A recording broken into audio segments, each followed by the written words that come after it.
Hello friends, welcome to session 11। Letter अभी वही है कि लोकल पीएस को कंप्लेन लिखना है, घर में एक चोरी हुई है। ना to the officer in charge XYZ police station PO XYZ। Police station के मैटर में कभी भी पीओ और पुलिस स्टेशन XYZ मतलब ये पोर्शन की ज़रूरत नहीं है। ये दो पोर्शन अननेसेसरी है। ओके, मतलब ये ज़रूरत ही नहीं है। हम लोग कोई भी जब एड्रेस लिखते हैं उसमें पोस्ट ऑफिस या कोई भी लैंडमार्क इसलिए देते हैं कि वहाँ पे उन चीज़ों को इसलिए ट्रेस किया जाए ना। पुलिस स्टेशन किसी भी इलाके का इटसेल्फ एक लैंडमार्क है, तो इसके लिए फर्दर उसका XYZ पीओ वगैरह देने की ज़रूरत नहीं है। ऐसा नहीं कि पुलिस स्टेशन किसी पीओ के दायरे सर्कल में नहीं आता है, बिल्कुल आता है, लेकिन ये अननेसेसरी है, तो इसको आप अवॉइड कीजिए। बाकी ये चीज़ें सही है। FIR regarding theft at residence, okay, चलेगा। रिस्पेक्टेड, अब ये देखिए, ये मैं बार बार इसको बोल नहीं रहा हूँ, मेरे हिसाब से ये बेकार है। दूसरी चीज़, आपको अगर पता नहीं है तो वो सर होगा। इसको मैंने जब पहला वीडियो जब डिस्कशन मैंने किया था तो उसमें कहा था, मैं फिर से बोल दे रहा हूँ, हो सकता है कि आप लोगों ने मिस किया होगा। इंग्लिश के रूल के अकॉर्डिंगली अगर आपको पता है कि सामने वाला फीमेल है तो आप वहाँ पे मैम या मैडम जो भी आपको लिखना है आप लिख दीजिए। अगर वो जेंट्स है तो आप उसको सर लिख दीजिए।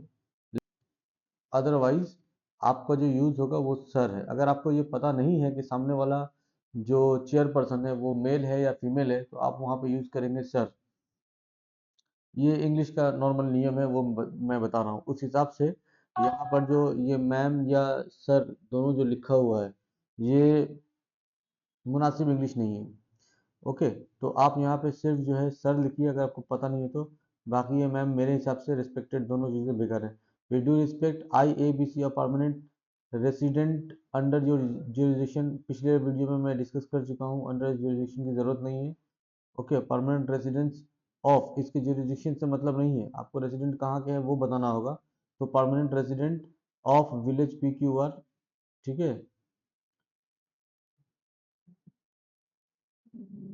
इसको हटाई दीजिए, सीधा लिखिए with due respect IABC residing at village PQR PO XYZ district XYZ pin XYZ। Very good, बहुत अच्छा है।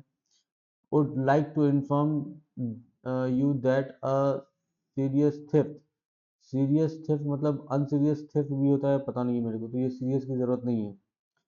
Took place at my residence last night at around 12:30 AM। Very good, last night आप यहाँ पे लिख रहे हैं तो अगर आप वही डेट लिखते हैं तो उसके हिसाब से लास्ट नाइट ले लेगा। अदरवाइज आप वहाँ डेट मेंशन कीजिए, डेट जनरली नीचे रहता है इसलिए लास्ट नाइट गलत नहीं बोल रहा हूँ, बट मुनासिब है कि डेट लिख दीजिए, अदरवाइज सही है ये। On the said night some unknown miscreants unlawfully entered my house by breaking open the main door at that. देखो ये चीज़ें हम लोग ये मतलब मैंने हर इसमें देखा है कि कोई मिसक्रेंट आपके इसमें घुसा है और फिर ताला तोड़ के चोरी किया है। ये इसके बगैर भी आप लिख सकते थे कि यहाँ पे चोरी हुई है, हमारी जानकारी में नहीं है, तो आप सिंपल लिखिए I have.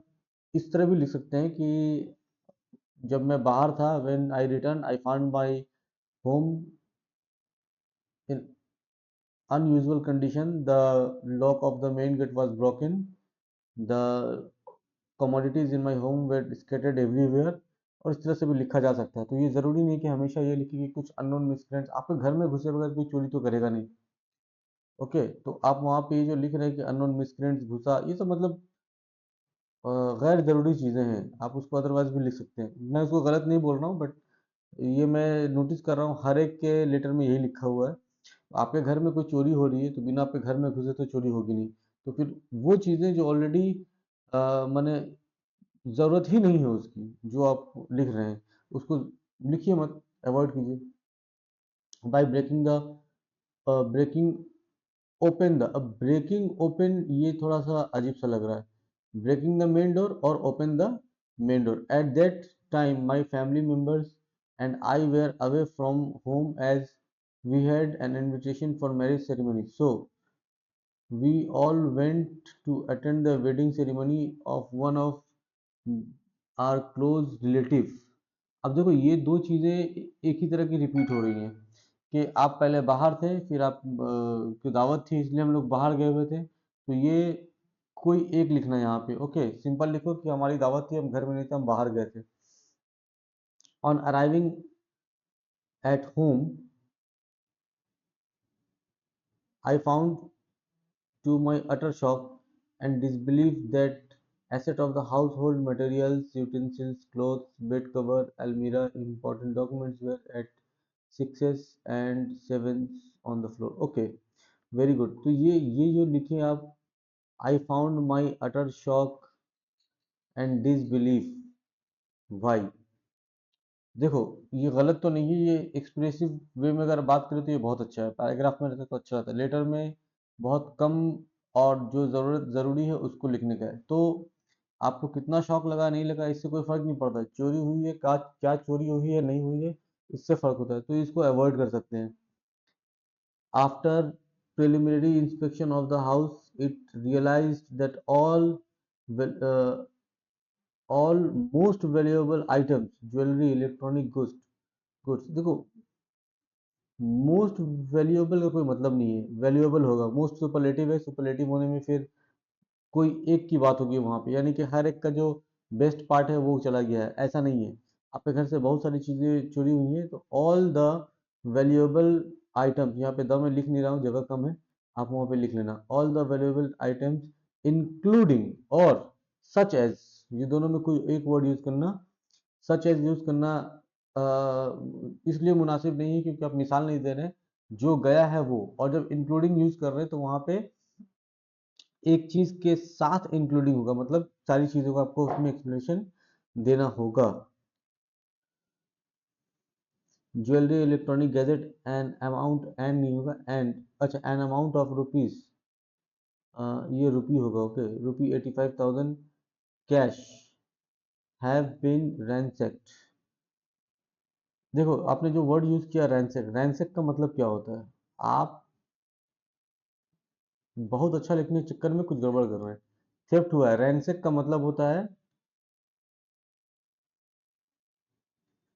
Search thoroughly. Okay,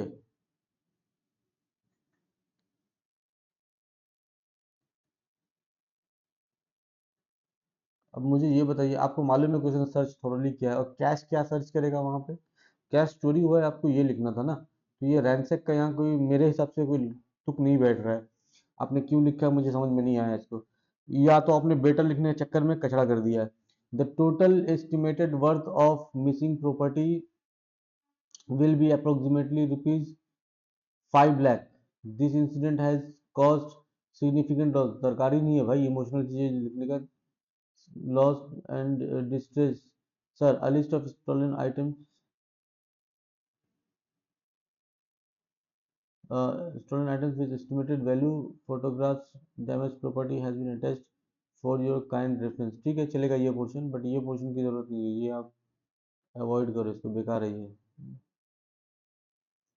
Under the above circumstances, I would request you most earnestly to register an FIR and investigate the matter thoroughly. I also request you, sir, to take necessary steps to recover the stolen property। अब ये हो गया है कि नींबू निचोड़ के खट्टा करना, ज़रूरत ही नहीं थी इसकी, ठीक है, इसकी ज़रूरत नहीं है। आपने, अगर वो इन्वेस्टिगेशन करेगा तो वो रिकवर करने के लिए कर रहा है, अगर पॉसिबल है रिकवरी करने का, अदरवाइज वो क्रिमिनल को पकड़ने के लिए करेगा, तो इसकी ज़रूरत नहीं है, मतलब अननेसेसरी है ये, इसके लिए तो मैं क्लियरली बोलूँगा कि इसकी ज़रूरत एकदम ही नहीं है। Thanking you, anticipation very good, enclose as above, date दिया XYZ, वेरी गुड, ये सारी चीज़ें बहुत अच्छी है, बट दो तीन चीज़ें जो आपने अच्छा करने के चक्कर में गड़बड़ कर दिया है मेरे हिसाब से, उसको अवॉइड कीजिए, अदरवाइज आपकी राइटिंग माशाल्लाह बहुत अच्छी है, अंदाज भी अच्छा है, इतना तो समझ में आ गया कि आपकी वोकेबुलरी भी अच्छी है, बट कौन सा वर्ड कहाँ यूज़ होगा, उसका मीनिंग क्या होता है, वो वहाँ यूज़ हो पाएगा भी या नहीं, इन चीज़ों पे थोड़ा ध्यान दीजिए, होपफुली ये बहुत अच्छा काम करेगा। Thank you very much.